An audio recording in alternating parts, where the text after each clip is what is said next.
Bueno, agradecer a invitación a Pedro Llano, a María Luisa Sobrino, ao Consello de Cultura. Gracias por esa presentación magnífica tamén.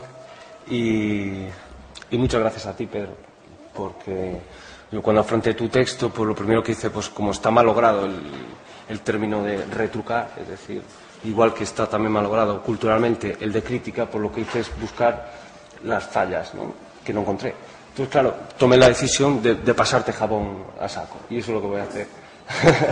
Intentando hacer un análisis desde mi punto de vista profundo de cómo veo tu obra o cómo te enfrentas como institución o como productor al mundo del arte, y eso es lo que voy a hacer. Por eso digo que no puedo estar más de acuerdo con tu discurso, porque no solo admiro, en relación a Pedro, hablo ahora para ustedes, su trabajo, sino que comparto seguramente su ideología vital. Como artista, productor, o mejor dicho, como producto o institución, como bien matiza él, he admirado siempre su capacidad para crear discursos y modos de hacer que, siendo en apariencia antiestructurales y liminales, es decir, cuestionadores de los modelos imperantes o moscas cojoneras, han tenido y tienen especial habilidad para circular por el mercado y las instituciones planteando una revisión de conceptos instaurados y aparentemente inamovibles, por ejemplo, como el concepto propio del arte, de cultura o de producción artística. Ha sido capaz de relacionarse horizontalmente con estas instituciones del Estado sin perder en su viaje la autonomía y fuerza necesaria para estar en condiciones de transformar y cuestionar algunos valores asociados al poder económico. Por ejemplo, ha sido capaz de vender a la colección de un museo obra previamente liberada y que por su naturaleza pertenece al procomún, ¿no? Obra no sujeta entonces a especulación. Un gesto generoso que posiblemente responda a un agradecimiento a la sociedad que genera desinteresadamente ese patrimonio con el que trabaja y a la que pertenecemos todos.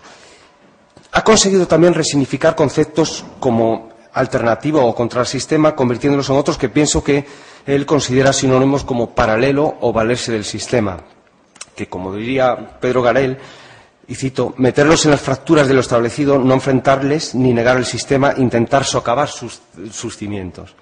Parece que siempre ha tenido muy claro que el dinero público es eso, público. Es decir, parte de él también que le pertenece y que tiene derecho a usarlo. Ha dejado de lado, en mi opinión, esos discursos honestos y progres que defienden que la independencia ideológica solo se logra operando al margen del sistema y para ello se ha erigido a sí mismo como una institución. Eso sí, una institución con fecha de caducidad, es decir, una característica quizá excluyente a este tipo de organizaciones sociales que no perecen, ¿no? Una paradoja, si quieres. Con su labor intelectual y pasional ha situado en primer plano el trabajo inmaterial y la producción de sentidos, sirviendo a una causa que ha logrado redefinir el papel antropológico de las prácticas artísticas contemporáneas en relación a esos grandes desplazamientos de la sociedad actual. Y me refiero a los grandes cambios sociales transformadores de la propia idea de cultura y documentados con maestría por los discursos de Manuel Castells, Roy Ascott, Marshall McLuhan o Edward T. Hall, por citar algunos. Como diría John Perry Barlow, que es un pionero en el campo del software libre y toda la ideología que lo acompaña, decía, esto fue en el 90, si no recuerdo mal, en el 96, dijo, vuestros conceptos relativos a la propiedad, a la expresión, a la identidad, al movimiento y al contexto no nos conciernen. Están fundados sobre la materia y aquí no hay materia. Cierto, porque ya no es la escasez la que acompaña a los conocimientos y a los bienes culturales, es, al contrario, la abundancia. Hemos entrado en una economía basada en la producción, distribución y utilización de servicios y bienes inmateriales no considerados hasta ahora. Ellos han puesto en tela de juicio el conjunto de las categorías de la economía capitalista, sobre todo las nociones de productividad y propiedad.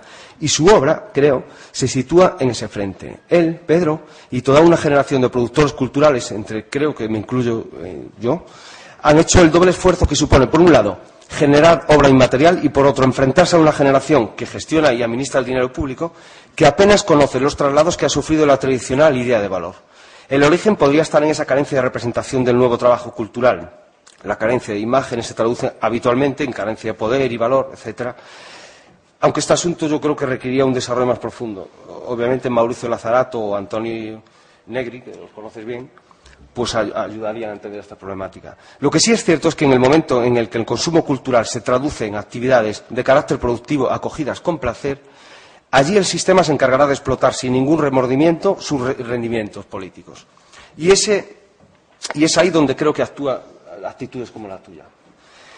Decía Roy Ascott hace unos años que lo que difería o dividía a una generación a la que llamaba antigua de una que consideraba actual era que la antigua representaba mientras que la actual construía, que se pasaba del plano figurativo al pattern, de la perspectiva a la inmersión, del objeto al proceso, del contenido al contexto y de la recepción a la negociación.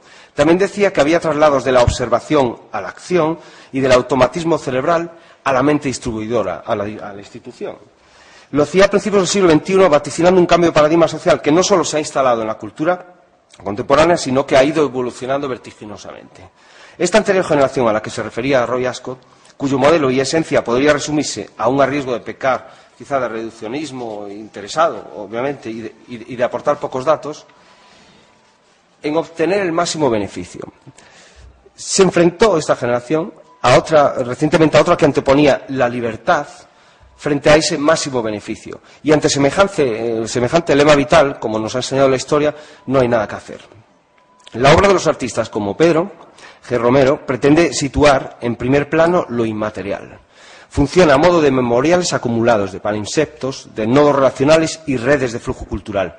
Funciona como herramienta para inteligir el mundo colectivamente, también como instrumentos de potenciación de lo público o del procomún, con una especial habilidad para favorecer procesos de diálogo público que dan lugar a nuevos derechos ciudadanos y, por tanto, a nuevos espacios de libertad. José Luis Brea da en el clavo al comentar que en estos escenarios de las economías inmateriales de distribución que hablamos, dice, y cito, emerge una lógica de la propiedad del conocimiento que tiende a dificultar enormemente su sometimiento a las regulaciones jurídicas tradicionales, orientadas preferentemente a la salvaguarda de la propiedad privada antes que a la defensa del interés común o la propia optimización de la gestión común de la creatividad. De todo esto es fácil deducir que la creación colectiva es quizás el nuevo paradigma estético para entender la actual producción artística, la propia de Pedro. Es también un nuevo paradigma de tinte ético que reconfigura la función del creador en relación a la sociedad. Todo ello desde una nueva forma de enfrentarse a lo económico, replanteando todo lo concerniente a la gestión de la autoría y los derechos generados por las obras. Véase Copyleft.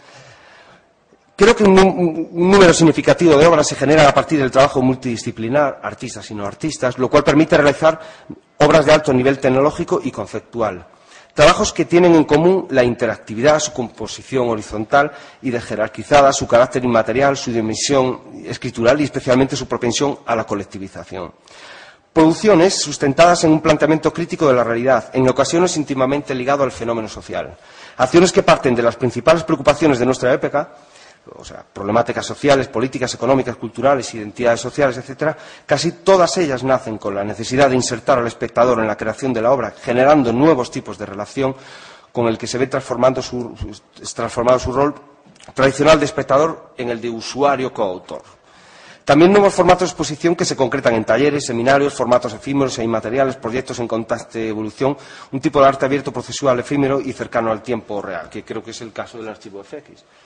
Este tipo de obras transforman su significado y se convierten en un espacio abierto de experimentación a través de la participación directa de los espectadores, ahora usuarios, y con la búsqueda en común, artistas y público, de un objetivo determinado, creando espacios abiertos de interacción donde las experiencias de los artistas y de los usuarios se mezclan y conforman el acto creativo. Modelos de trabajo donde se generan investigaciones, planteamientos teóricos, prácticas artísticas y culturales que trabajan desde el entrecruzamiento del arte, la ciencia, la historia, la memoria y su estrecha relación con la sociedad. Esta idea de institución, yo soy institución, que dices, que nos comenta Pedro, opera como un motor de producción artística generando obras donde el receptor actúa como interactor y parte integrante del sistema. Son obras, pero también superficies de resistencia, actitudes que desvelan estructuras invisibles del modelo creativo y que reconstruyen sistemas de representación instaurados, transformaciones y traslados de los formatos expositivos tradicionales a otros más cercanos a los archivos de información, que es su especialidad. Me atrevería a definir esta institución, y esto sí que ya es un atrevimiento, disculpa, pero a ver qué te parece, como esta institución que defiende Pedro, como una comunidad en red abierta, cuyo principio fundamental es la libertad, frente a ese máximo beneficio que veíamos antes, que contribuye a la generación de nuevos modelos de sociedad adaptados a las condiciones sociales actuales.